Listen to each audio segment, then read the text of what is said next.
Hi, everybody. Welcome back to the audio video room. This is going to be a part two of the videos I found when cleaning out the audio video room. So I had a day off. I have Mondays off most of the time. And I've decided that I'm gonna clean up this man cave. I'm gonna clean up the audio video room. I'm gonna paint it. I'm gonna redecorate it.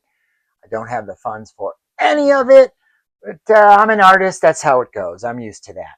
And in cleaning up the audio video room for its eventual redecoration, I came across this stack. And you'll see in my other video, my part one, I go through this stack. And then I'm going to go through the second stack that I found. Just a short video, and I have a special announcement at the end of this as well. So stay tuned to the end, or fast forward to the end if you don't want me talking about DVDs and that bores you. Go ahead and skip to the end, but that'd be very rude of you. I'm here for you. Okay, anyways. So back to it. This is one of the shows.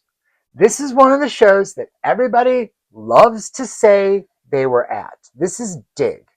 This is the documentary about the Dandy Warhols and the Brian Jonestown Massacre and how that tour fell apart and the infighting and the jealousy.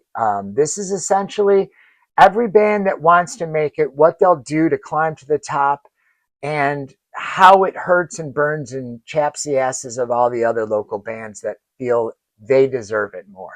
And as being part of the music scene in Detroit in the 90s and 2000s, I saw it on an everyday, up-close basis. Tour with a band, it's in here. Live with a band, it's in here. Struggle, promote, try to create art, it's in here. It's everything that I went through and relate to, which is why I still have it. It was like seeing my past. Now, what happened was, big surprise, Brian Jonestown Massacre had a fight. It was at a show in Detroit. Yep, good old Detroit. So in the Detroit scene, the joke was everybody likes to say they were at this show, and everybody likes to say they were at the Blanche show, where Jack threw fisticuffs, and most people weren't. And so this is basically a 2-disc set about those two bands. This is the inside. It's got one disc there, a member of member of the giant Brian Jonestown Massacre there. I think he's still in the band. And then a member of the Dandy Warhols, the girl who didn't like to wear tops. Big Dandy Warhol fan, especially when she didn't like to wear tops. That's in here. Cute girls back then. So I'm a married man now. Hey, I only have eyes for my wife. She's a hottie. So yeah, Dig. If you haven't seen it, see it. It's a fantastic movie. It's 107 minutes, 2004. So I was 24. And 2 hours of music, never seen Dandy Warhol videos, Brian Jonestown videos, commentaries. It's got a lot of stuff on this. And hopefully a lot of this stuff is still in print. If it's not, maybe you can find it on eBay. That's where the kids search that collect this stuff now. Okay, so this next one, so I think we're in a certain time period here, 2004, 2005. I was doing these as chronologically as I could of when I picked them up.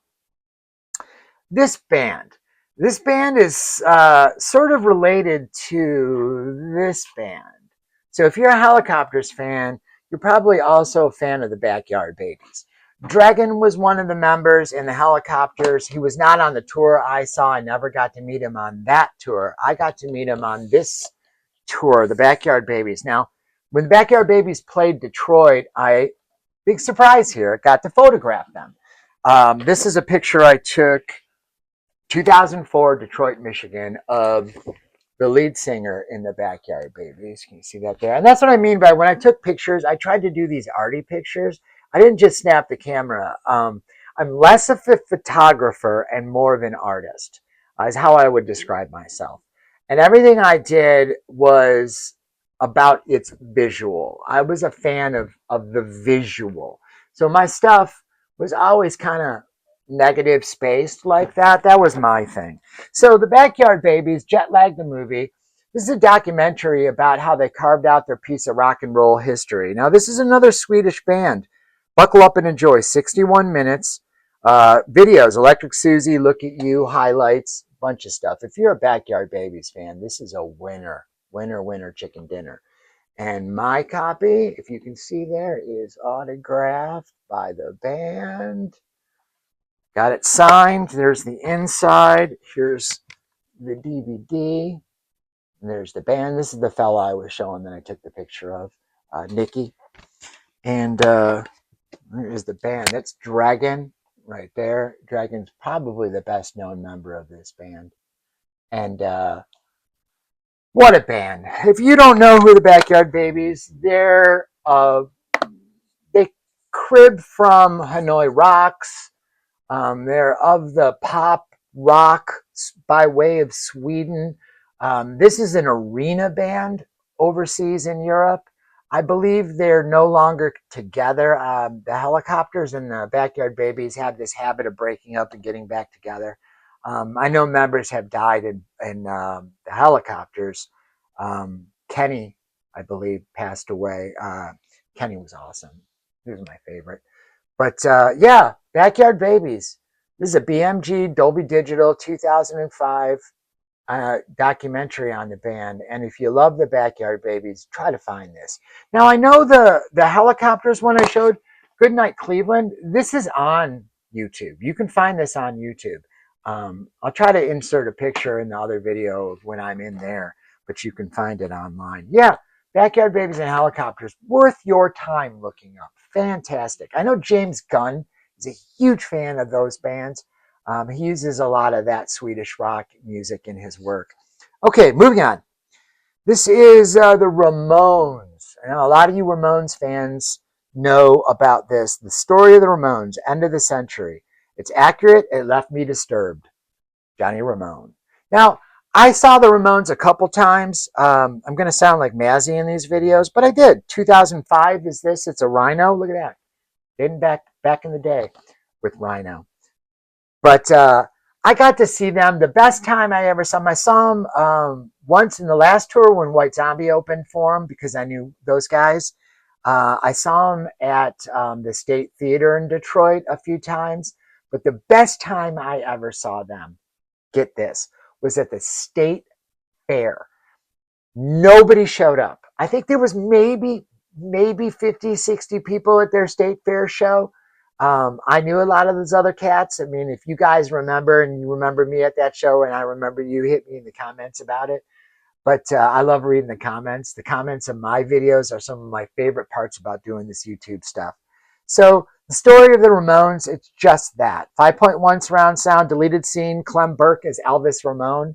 Clem, awesome guy, Clem Burke. I met him with the Romantics when he was drumming with the Romantics, so that I did photography for as well.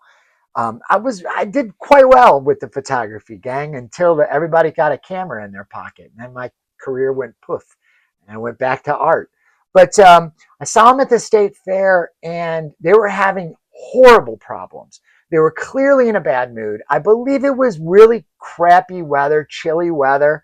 And after 2 or 3 songs, they just, Joey hit the microphone stand, knocking it over, and went, "That's it, we're done. Good night," and walked off. It was like the fastest, shortest Ramones show in history. Probably not, but the shortest I ever saw. Was not a long show. They had enough. They showed up. They did their songs, 3 songs, 4 songs, I can't remember, and took off. But the Ramones, one of my favorite bands, and I'm really looking forward to the Rhino 45 that's going to be coming out of that. The joke is that it's going to be 6 minutes aside, 45.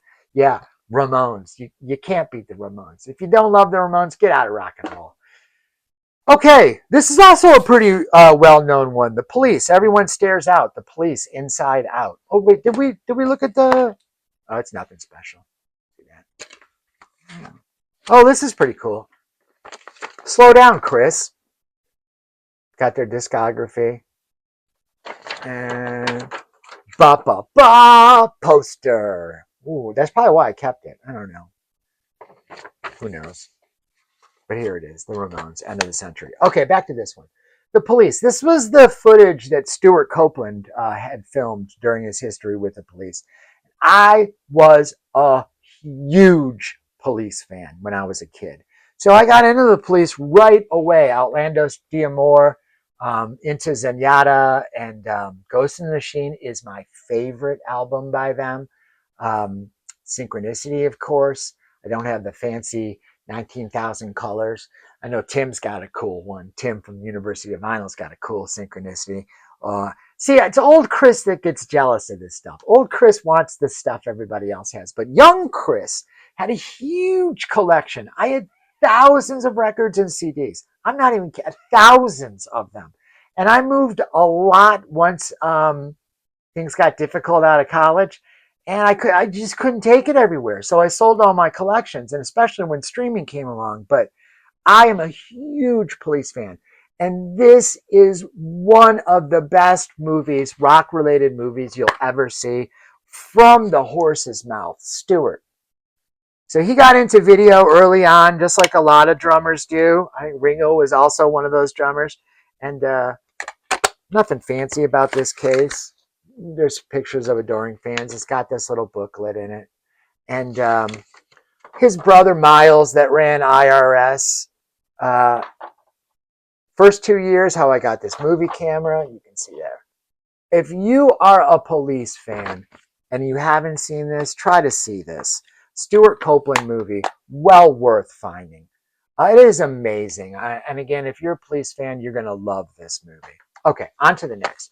So into my pre-college years, late college years, I, like a lot of guys, got into metal. And I worked a lot with metal bands, both major and minor. This is Metallica, Some Kind of Anger, Some Kind of Monster. And this is the infamous one where they went to counseling to try to get through Jason quitting the band and the hiring of Robert.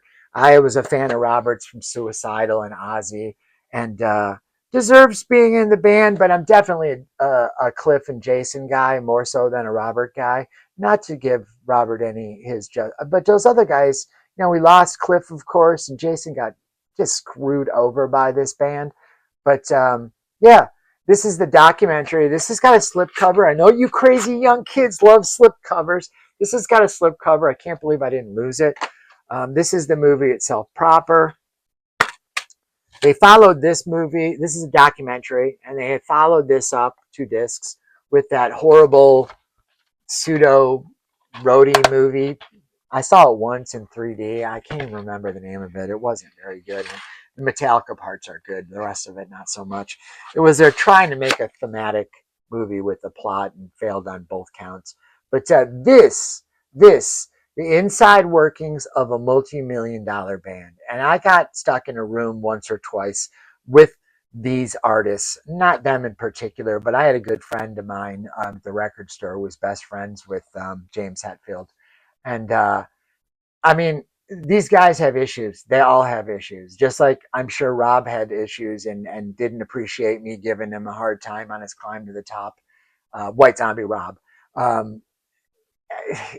But I always viewed myself as an artist and first and a fan second. And I like to meet these people on a personal level, which is why I think I did well with these cats. So many of the cats that I met. But Metallica, Some Kind of Monster. Definitely worth checking out. Okay, this one, for those fans of the VH1 series, documentaries back in the day, this is a Fleetwood Mac VH1 classic albums, Rumors. It's just what you think it is. It is, they're selling Rumors, its success, how they recorded it, documentary footage. You can watch a lot of these on VH1 as well. This just happens to be a hard copy. When you can't pay your internet bill and you have to watch physical copies. I think that's why I saved a lot of these. I would always tell my wife when we couldn't pay a bill, well, I guess we're watching DVDs and movies. We once watched John Carpenter's The Thing for about 3 months. We never took it out of the DVD player, and we fell asleep to it and woke up to it. Same with John Carpenter's The Fog. You ask my wife, she'll tell you all about those days. But Fleetwood Mac Rumors, great album, fantastic, informative video, worth watching. This next one was a gift of mine from my friend Ray when we moved to California. It's an unauthorized David Bowie documentary about the Ziggy Stardust years. It's nothing special. If I recall, they can't even use the music. It's one of those unauthorized. It is, however, it says DTS Dolby 5.1. I can't remember if it has the music or not. A lot of times they don't, but maybe it does. Independent production, journalistic freedom, editorial control. Not authorized, censored, or influenced in any way by David Bowie or management. So unauthorized in any case. And but I'm a Bowie fan, and there's the inside of it, and you can see they did it a whole series. They have Nirvana, Thin Lizzy, Led Zeppelin, David Bowie, and Free. So there's a series. If you like these sort of documentary things, a lot of times these things end up on like Amazon or Tubi, and you can look them up. But this is a David Bowie one. Nothing special. Oh, this is Black Label Society. This is the European Invasion Doom Troopin' Live. Now, I had a buddy of mine who was, I looked over here because I'll show you this. I had a buddy of mine who was a manager, advertising. I can't remember what he was, but he was connected with Black Label and New Zach. This is Paris and London concert footage. This is a Blu-ray. I don't have many Blu-rays, but this is a Blu-ray. You can see there's the inside. It's got a lot of songs, Stoned and Drunk, Been a Long Time, Genocide Junkies, Spoken the Wheel, Funeral Bell, Iron Man, music videos, a backstage interview for 15 minutes. If you're a Zach Wild fan, I've been a Zach Wild fan for a long time, and big Black Label Society fan. He got me this and had Zach sign it for me. Look at that Black Label Society jersey. I, of course, have held on to this. I didn't hold on to a lot of stuff, but I held on to this. Now, this is dated 7/29/2010. I got this from Zach. So, yeah, Black Label Society, file that. And the last one I have in this pile is him. Now, again, I got to photograph them, and amazing band, Love Metal Archives. I remember when I shot them twice, I think, in the Detroit area at the State Theater. And I remember one time I got there early. I always like to get there early to get my drink on. And I got a phone call from their manager. God, I'm going to forget names. But I got a phone call and said, "Where are you?" And I said, "I'm at the bar at the State Theater in Detroit, you know." And they're like, "Well, come across the street. We're at the other bar." And there was a bar across the street. And they said, "We've been drinking over here for a couple hours, but come over here and we'll drink over there." So I went over there and drank more with these guys, and these guys could drink, and hung out with them. And then I photographed them. And what was cool about that was because I had just been hanging out and drinking with them, all my photography is them looking right at me and smiling at me and pointing at me and getting the crowd in the shot. And can you get this, Chris? All that kind of stuff, which was great. I had a lot of bands that used to give me shout outs from the stage. Also got yelled at from the stage a few times. The Damned yelled at me from the stage. Danzig, through security, pointing at me. I have pictures with Danzig pointing at me. Same with the Damned, kind of pointing at me. Get that guy out of here, that kind of thing. It happened a few times. Not many, but it did happen. And I usually flip the bird a lot of times. And one time God, who was it? Somebody tried to pull my camera, the lead singer of Incubus, that loser, grabbed my camera, and I screamed many F words into the microphone, which echoed throughout the house. "Get your hands off of me," kind of thing. And my friends were like, "That was you?" And I was like, "Incubus. Hate them now, hated them then. It was a paying gig." Anyways, this is him. Him was a cool band. Him was the band Margera. I know he was affiliated with them. The lead singer, Valo, spoke out recently saying he hopes he's okay. This is a compilation of a lot of their best stuff. Over 5 hours, videos, Wicked Game, Join Me in Death, right? I mean, if you love this band, they're a great band. Live clips as well. Solitary Man. I mean, just an epic band. And their legend has kept on, even though they've broken up. There's that inside. And it's got the Love Metal Archives, just simple inserts. just a simple insert, nothing fancy, and the DVD. Yeah, I love this band. Love this band. Love this band. Love the Backyard Babies and the Helicopters. So those are my videos that I held on to for all these years. This was part 2. If you didn't see part 1, you can look back and find it in my videos and take a look at those. That's just some cool stuff that I didn't get rid of over the years. Now, I'm almost at my 500, and maybe by the time you're watching this, I'll have hit 500 viewers. It's been a goal of mine to get at least 500 viewers, and I'd like to thank everybody that subscribed. I hope I'm making it worth your while. And I'm going to have a thank you. I'm going to do a thank you. I'm going to give some stuff away of mine. Probably going to give away one of those books I showed in the last one, Strokes book. I have a My Chemical book that I did. I'm going to give away some of my pictures that I took. Morrissey, Backyard Babies. I have Alice Cooper. I got some stuff. But I'm going to do a giveaway. I'm going to figure it out. So stay tuned for that. It's just going to be a thank you for the big open arms of the VC community that you've given me. And I really do appreciate it. And I hope you enjoy my videos. So stay tuned to the next announcement for that. It's going to be in the next one following this, probably, or 2 when I figure it out. We're coming up to the holidays. So thank you as always for watching. Like and subscribe. Thank you. I appreciate each and every one of you. I'm having a blast doing this kind of stuff. And we'll see you next time in the audio video room. Maybe it'll be painted. I don't know.